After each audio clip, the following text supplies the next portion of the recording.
দীর্ঘ আন্দোলন সংগ্রাম পেরিয়ে গণতান্ত্রিক ধারায় ফেরার পথে বাংলাদেশ। সেই লক্ষ্যে আগামী মাসে অনুষ্ঠিত হতে যাচ্ছে ত্রয়োদশ জাতীয় সংসদ নির্বাচন। এমন প্রেক্ষাপটে নির্বাচনে অংশ নেওয়া বাংলাদেশ জামায়াতে ইসলামীকে নিয়ে বিস্ফোরক মন্তব্য করলেন ভারতের সাবেক পররাষ্ট্র সচিব। শীর্ষ এই কূটনীতিকের এমন শিষ্টাচার বহির্ভূত বক্তব্য দেওয়ার পেছনের কারণ কি, আর এর মাধ্যমে ভারত কোন বার্তা দিতে চাইছে, এ নিয়ে বিস্তারিত জানাচ্ছেন মেহেদী হাসান।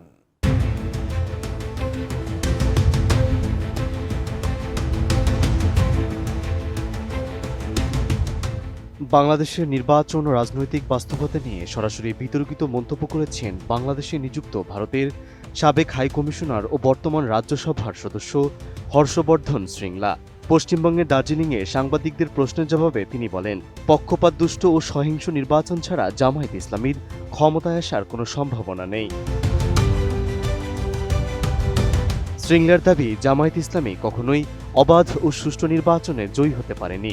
অতীত অভিজ্ঞতার কথা টেনে তিনি বলেন, দলটি ৫ থেকে ৭% বেশি ভোট কখনোই পায়নি।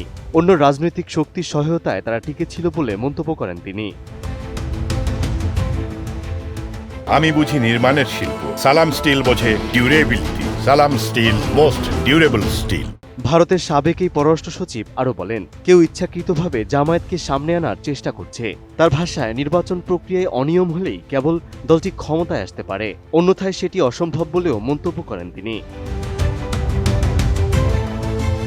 একই বক্তব্যে বাংলাদেশের বর্তমান সরকার নিয়েও প্রশ্ন তোলেন হর্ষবর্ধন শ্রিংলা। তিনি বলেন, বর্তমান সরকার নির্বাচিত নয় এবং জনগণের ভোটে আসেনি। এটিকে অন্তর্বর্তী সরকার উল্লেখ করে তিনি বলেন, সরকার ক্ষমতা দখল করেছে। বাংলাদেশের ক্রিকেট ও ক্রীড়াঙ্গন প্রসঙ্গের সমালোচনা করেও বক্তব্য দেন ভারতের সাবেক এই শীর্ষ কূটনীতিক। বিশ্বকাপ বয়কটের সিদ্ধান্তকে বড় ভুল আখ্যা দিয়ে তিনি বলেন, এর প্রভাব শুধু ক্রিকেট নয়, পুরো ক্রীড়াঙ্গনের উপর পড়বে। শ্রিংলা দাবি করেন, বাংলাদেশে তার ব্যক্তিগত অনেক বন্ধু রয়েছে এবং সাবেক হাইকমিশনার হিসেবে তিনি দেশটির পরিস্থিতি ভালোভাবে জানেন। সেই অভিজ্ঞতা থেকেই তিনি এমন মন্তব্য করেছেন বলে জানান তিনি। রাজনৈতিক বিশ্লেষকদের মতে, ভারত বাংলাদেশের এমন উত্তপ্ত মুহূর্তে দাঁড়িয়ে বাংলাদেশের নির্বাচন ও সরকার নিয়ে এমন বেফাঁস বক্তব্য, যা পরিস্থিতিকে ভিন্ন দিকে নিয়ে যেতে পারে। বিশেষ করে বরাবরের মতো রাষ্ট্রের অভ্যন্তরীণ বিষয়ে প্রকাশ্যে এমন মন্তব্যকে তারা চাপ প্রয়োগের কৌশল হিসেবেও দেখছেন। বিশেষজ্ঞরা বলছেন, এমন মন্তব্য দুই দেশের সম্পর্কে নতুন করে অস্বস্তি তৈরি করতে পারে। ভবিষ্যতে কূটনৈতিক পর্যায়ে এর কি প্রতিক্রিয়া আসে, সেদিকে এখন সবার নজর। মেহেদী হাসান, এটিএন নিউজ।